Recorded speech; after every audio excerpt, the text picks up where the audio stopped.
Friends, आज हम इस वीडियो में रेशो एंड प्रोपोर्शन के बारे में सीखेंगे। ओके, जिन लोगों ने चैनल को सब्सक्राइब नहीं किया है तो प्लीज़ सब्सक्राइब कर लीजिएगा। तो चलिए ज़्यादा बातें ना करते हुए हम इस वीडियो को स्टार्ट कर देते हैं। आप प्लीज़ इस वीडियो को लास्ट तक पूरा देखिएगा, जिससे आपको अच्छी तरह से समझ में आ जाएगा कि रेशो और प्रोपोर्शन क्या होता है। ठीक है, एक्सरसाइज 8.1 का यहाँ पर फर्स्ट क्वेश्चन है 3:5, 12:20। अब ये बताना है कि ये जो रेशो यहाँ पर दे रखे हैं इनमें से कौन से इक्विवेलेंट हैं या नहीं हैं। तो यहाँ पर हम रेशो की बात करते हैं 3:5। पहले ये जान लो रेशो क्या होता है।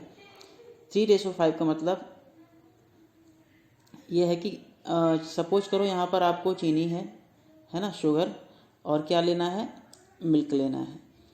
अगर शुगर आपको 1 स्पून डालनी है किसमें, 200 ml में, है ना, तो आपके पास 400 ml है तो यहाँ पर 2 स्पून शुगर पड़ेगी।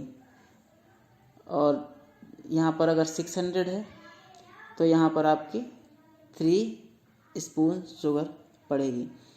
तो इस तरह से हम एक फिक्स रेशो में इसको डालते चले जाते हैं। ठीक है ना, तो यही रेशो होता है। बाकी हम करेंगे इस चैप्टर को तो अच्छी तरह समझ में आ जाएगा। तो यहाँ पर 3:5 है, इसको हम फ्रैक्शन में लिख लेंगे। हम पहले ए वाला पार्ट यहाँ कर ले रहे हैं, फ्रैक्शन लिख लेंगे, यानी 3:5 = 3/5 भी होता है ना। फ्रैक्शन में भी रेशो को लिख लिया जाता है इस तरह से।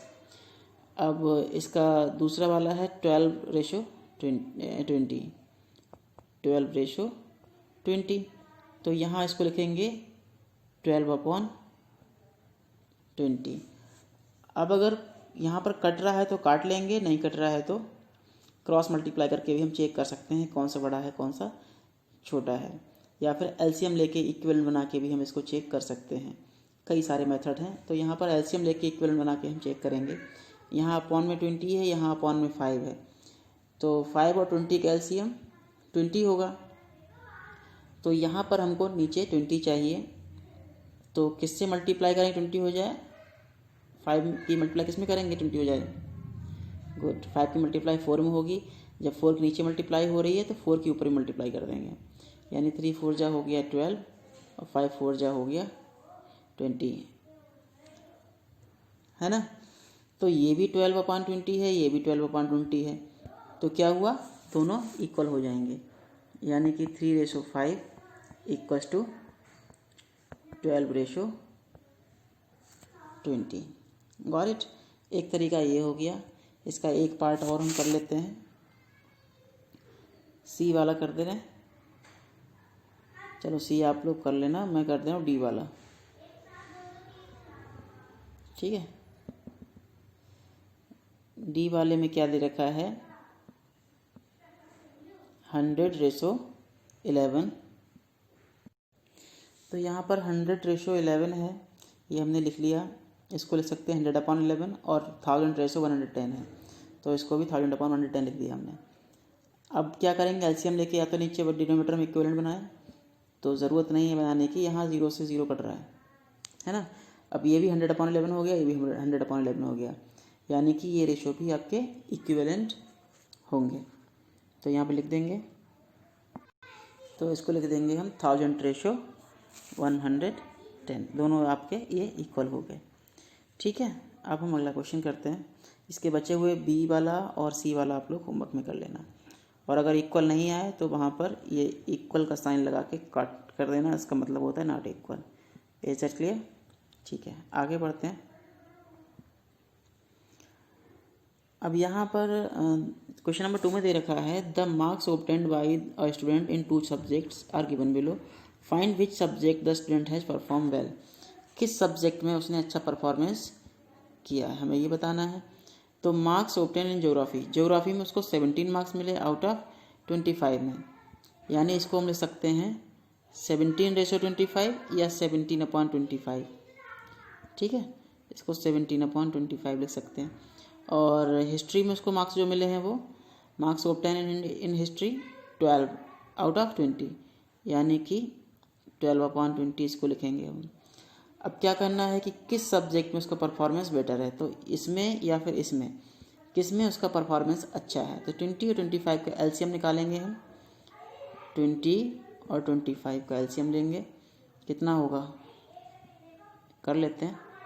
5 4 या 20, 5 5 या 25, 5 से फिर काटेंगे, ये 4 SI और 1 जा 2 2 जा 4, 2 1 जा 2, यानी कि 5 5 या 25, 25 2 जा 50, 52 जा 100, यानी 100 आएगा। तो हम अपॉन में 100 लाना है, तो 25 4 जा यहाँ करेंगे और 4 जा ही यहाँ करेंगे।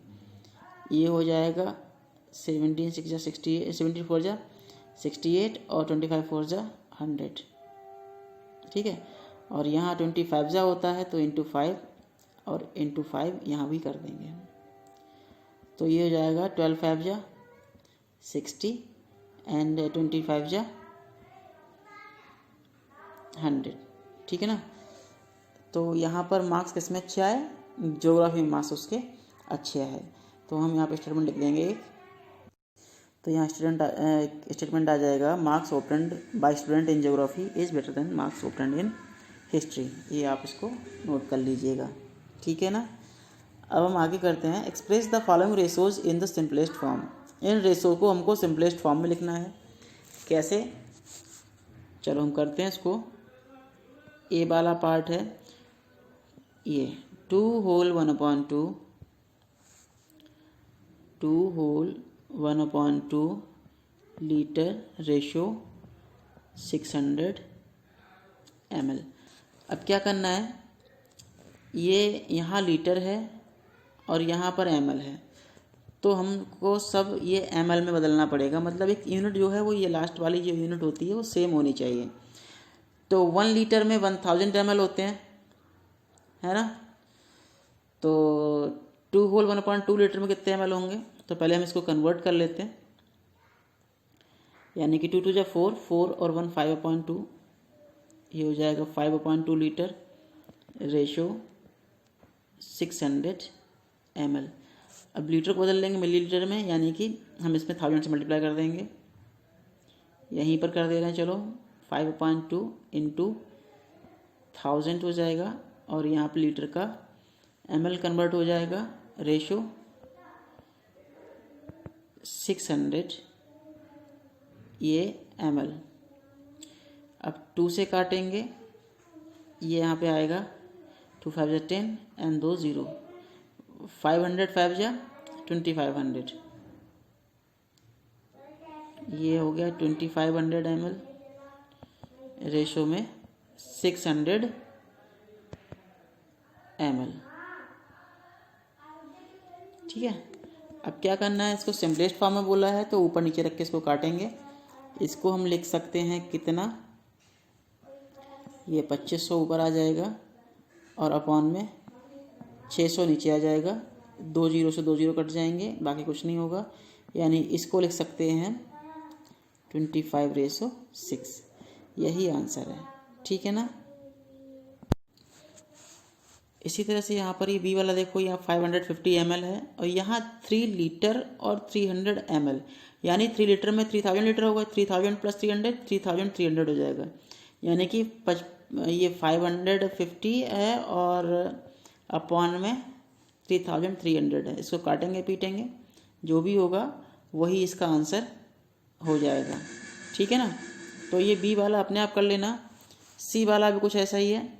यहाँ पर 5 kg में 5000 ग्राम होते हैं और 500 ग्राम और है, यानी कि 5500 ग्राम टोटल हो गया ये। इसका 990 ग्राम से निकालना है, यानी 5500 ऊपर आएगा, है ना, और 990 ये नीचे आएगा। फिर काटेंगे पीटेंगे, जो भी बचेगा वही आंसर होगा, ठीक है। और एक चलो डी वाला हम कर देते हैं, ठीक है। ये डी वाला कर दे रहे हैं। यहाँ पर डी वाला है 3 hours 20 minutes। इसको भी वैसे ही करना है कि आवर को मिनट बदलेंगे और 20 मिनट और है ही है, तो 1 hour में 60 मिनट होते हैं। चलो यहाँ लिख लेते हैं। तो यहाँ 3 hour 20 मिनट का 2 hour से निकालना है रेशो हमको। तो 1 घंटे में 60 मिनट, यानी कि 3 hour में कितने मिनट्स हो गए, इंटू 3 कर देंगे, यानी कि 3 इंटू 60 कर देंगे और प्लस 20 मिनट ये और है, ठीक है। ये इतना हो जाएगा तुम्हारा। तो इसको लिख लो पहले। 3 आवर 20 मिनट को हमने यहाँ बदलेंगे इस तरह से, 3 इंटू 60 मिनट हो जाएगा, 20 मिनट ये और रहा, ठीक है। 3 6 18 यानी कि 180 हो गया मिनट में, और प्लस का 20 मिनट और है, ठीक है। अब 180 प्लस 20 कितना होता है बताओ? 180 प्लस 20 होता है 200, यानी कि 200 मिनट हो गया, वो आंसर आएगा इसका पहले वाले पोर्शन का। और 2 आवर और है, 2 आवर में कितने मिनट होते हैं तो पता ही होगा, 60 इंटू 2 दैट इज़ 120।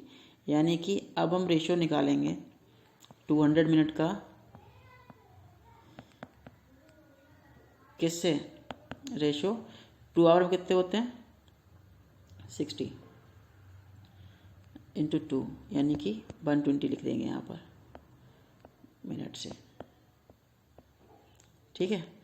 अब यहाँ भी मिनट है और यहाँ भी मिनट है, तो इसको हम कर लेंगे कैसे, अपॉन में रख के 200 अपॉन 120, 0 से 0 काटा, 4 3 जा और 4 5 जा,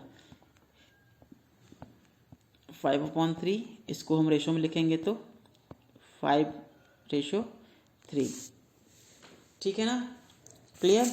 तो इस तरह से ये वाला पार्ट हमको करना है। तो यहाँ क्वेश्चन नंबर 4 जो दे रखा है उसमें आपको पता करना है find the ratio A ratio B ratio C, ठीक है। यहाँ A रेशो B दे रखा है 1:2, B रेशो C दे रखा है 4:3। तो इनको हमको लिखना है A ratio B ratio C की फॉर्म में। तो ध्यान रखिए, इसको हम चलो कर देते हैं शुरू। A वाला लिखेंगे पहले, A रेशो B 1:2 दे रखा है, इसको हम लिख सकते हैं 1/2, ठीक है। और जो B रेशो C दे रखा है वो दे रखा है 4:3, यानी कि 4/3। अब एक चीज़ यहाँ ध्यान देने वाली बात है, ये B जो है, ये वाला B और ये वाला B सेम होना चाहिए, यानी इसकी वैल्यू ये और इस वाले B की वैल्यू पहली वाली है ना, ये 4 और ये 4, ये दोनों सेम होनी चाहिए थी, तभी हम इसको एक साथ लिख सकते हैं। तो इसको सेम कैसे करेंगे, तो चलिए यहाँ पर 2 है, यहाँ हमें 4 चाहिए, तो 2 से मल्टीप्लाई करनी होगी हमको, है ना। तो कर लेते हैं 2 से मल्टीप्लाई, इंटू 2 यहाँ करेंगे और इंटू 2 यहाँ करेंगे, यानी कि ये हो जाएगा 2 1 ज़ा 2, 2 2 ज़ा 4, और ये यहाँ पर तो 4 पहले से ही है तो इसको नहीं छुएंगे हम, ये ऐसे रखेंगे, यानी कि 2 4 3। तो A ratio B ratio C हो जाएगा 2:4:3, ठीक है ना, समझ में आया। दोबारा बता दे रहा हूँ, यहाँ पर B की जो वैल्यू होती है हमें सेम करनी होती है। तो यहाँ पर ये 2 है, यहाँ पर 4 है, यहाँ पर 4 कैसे आएगा, जब दोनों में 2 2 की मल्टीप्लाई कर दी जाए, तो यहाँ 2 हो जाएगा और यहाँ 4 हो जाएगा, क्लियर। जब ही ये इक्वल आ सकता है, जब ये इक्वल आ जाए दोनों का B वाला पार्ट, तो इसको फिर एक साथ उठा के इस तरह से लिख देना। चलो इसका B वाला भी पार्ट करते हैं, जिससे आपको अच्छी तरह समझ में आ जाएगा। तो यहाँ पर A रेशो B 6:7 दे रखा है, B रेशो C 6:5 दे रखा है। हमें A ratio B ratio C निकालना है, यानी कि B वाला पार्ट हमको इक्वल करना पड़ेगा। यहाँ पर B की जगह पर 7 है और यहाँ पर B की जगह पर ये 6 है। ये 7 और 6 का एलसीएम कितना होता है, 7 6 ज़ा 42, यानी कि एलसीएम यहाँ पर 42 आएगा। तो इस जगह पर 42 लाना है तो 6 की मल्टीप्लाई दोनों तरफ करनी पड़ेगी, यानी कि इसको लिख सकते हैं, चलो हम यहाँ लिखते हैं A ratio B equals to 6:7 है ना। तो इसमें हमें मल्टीप्लाई करनी किससे है बताओ, 42 से 42 लाना है हमको, तो 6 की मल्टीप्लाई दोनों की तरफ करनी पड़ेगी, यानी 6 की मल्टीप्लाई इसमें करेंगे, 6 की मल्टीप्लाई इसमें करेंगे। फ्रैक्शन में लिखें ऐसे लिखें, चलो फ्रैक्शन में लिख के कर देते हैं। ये हो जाएगा 6/7 इंटू 6 इंटू 6, दैट इज 6 6 ज़ा 36 and then 7 6 ja 42 and B ratio C is 6/5. Okay, we will now find here 42. That means 6 7 ja 42, 7 की मल्टीप्लाई यहाँ भी करेंगे, दैट मीन्स 42/5 7 जा 35। अब देखो B का प्लेस यहाँ और यहाँ दोनों जगह बिल्कुल सेम हो गया। अब क्या करना है, इसको लिख देना है A ratio B ratio C equals to 36 ratio 42 ratio 35। ठीक है ना, इस तरह से इस क्वेश्चन को करेंगे। अब अगला देखते हैं, यहाँ पर 5200 रुपीज़ हैं, इनको बांटना है सुधीर, लक्ष्मण और अब्राहम को 2:7:4 रेशो में। तो इस तरह के क्वेश्चन को करने के लिए सबसे पहले निकालते हैं सम ऑफ रेशो, इन रेशो का सम, यानी कि 2 + 7 + 4 कितना हुआ, 13 हुआ। ठीक है, सम ऑफ रेशो 13 हुआ। अब क्या करना है, सुधीर को कितना मिला, सुधीर का रेशो कितना है, 2 है यहाँ पर, तो 2/13 मल्टीप्लाई बाय कितने रुपए को बांटना है, 5200 को बांटना है, तो इनटू यहाँ पर 5200 आ जाएगा। काटिएगा, 3 बन जा 3 हो जाएगा, है ना, 3 बन जा 3 और 3 नहीं है, सॉरी 13 है यहाँ पर, है ना, ये 13 है यहाँ पर, क्योंकि 2/13 लाना है हमको।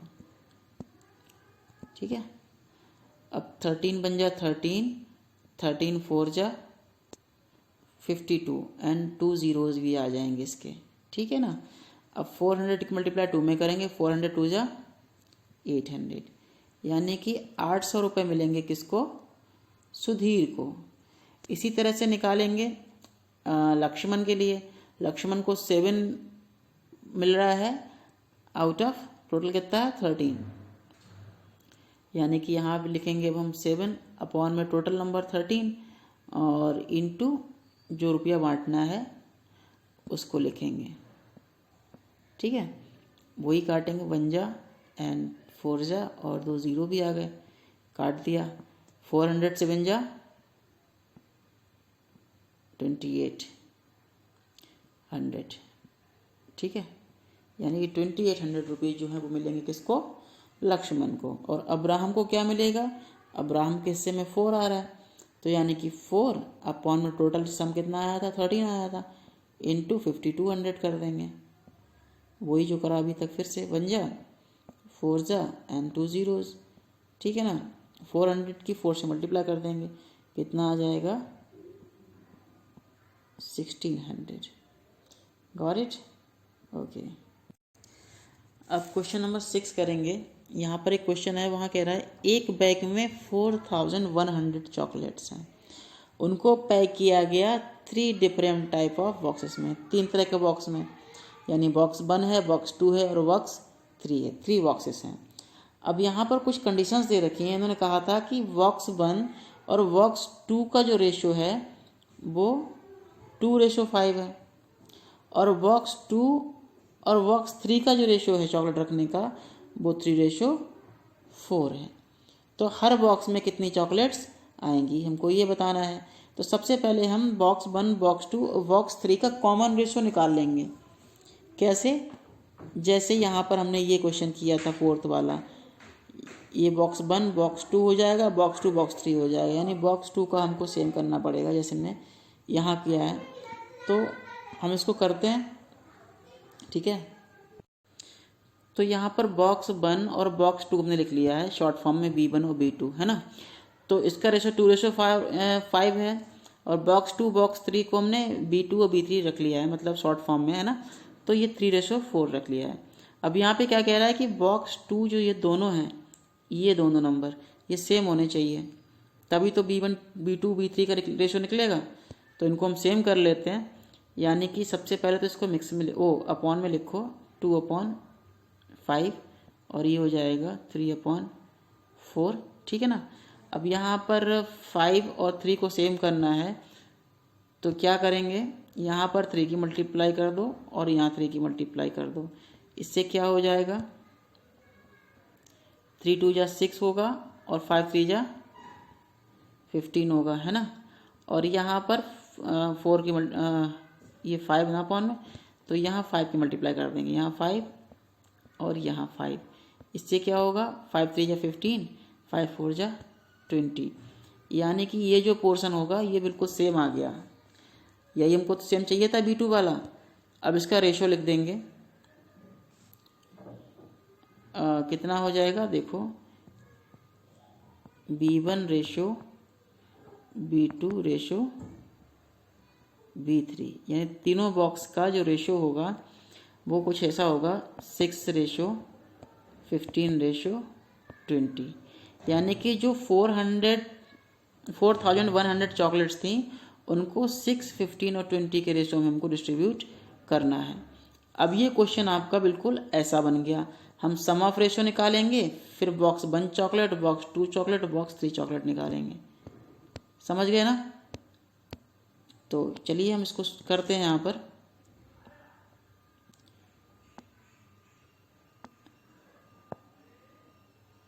तो बॉक्स 1 पहले से सम ऑफ रेशो निकाल लेते हैं। तो चलिए यहाँ पे सम ऑफ रेशो निकाल लेते हैं। 6, 15 और 20 आया ना, तो 6 + 15 + 20, जब इसको ऐड करेंगे कितना हो जाएगा, 41, है ना। यानी 6, 5, 21, 20, 41, ठीक है।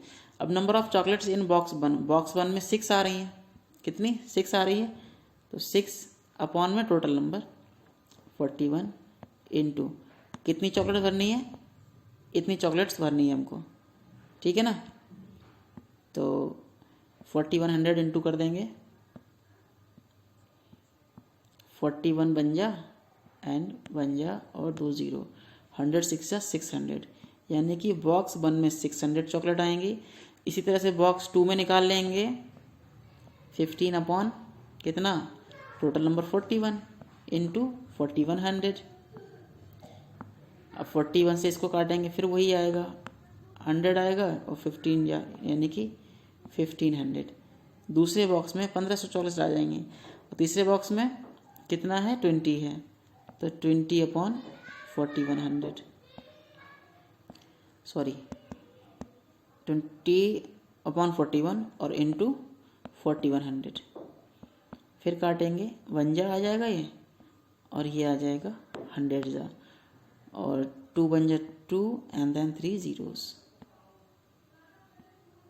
ठीक है। तो ये हो जाएगा आंसर। पहले बॉक्स में 600 चॉकलेट, दूसरे बॉक्स में 1500, तीसरे बॉक्स में 2000 चॉकलेट्स आएंगी। Is that clear? Okay. Question number 7 में कह रहा है find the angles of a triangle in the following cases. इनमें ट्रायंगल के एंगल बताने हैं। ये जो केस दे रखा है इसमें the angles are in the ratio 5 3 10। Angle जो है 5 3 10 के रेशो में दे रखे हैं। तो इस क्वेश्चन को आप ध्यान से समझिए, ये आपको होमवर्क में करना होगा, मैं बता दे रहा हूँ थोड़ा सा। तो यहाँ पर किसी भी ट्रायंगल में 3 एंगल होते हैं, तो पता ही होगा, ए बी और सी, ठीक है ना। और तीनों का सम कितना होता है, 180 होता है। तो सम ऑफ रेशो क्या करेंगे, 5 + 3 + 10 कितना हुआ, 18 आ जाएगा। फिर एंगल ए निकाल लेंगे, एंगल ए इक्वल टू कितना आ जाएगा, 5 और अपॉन में 18, टोटल नंबर इनका सम कितना होता है एंगल का, 180।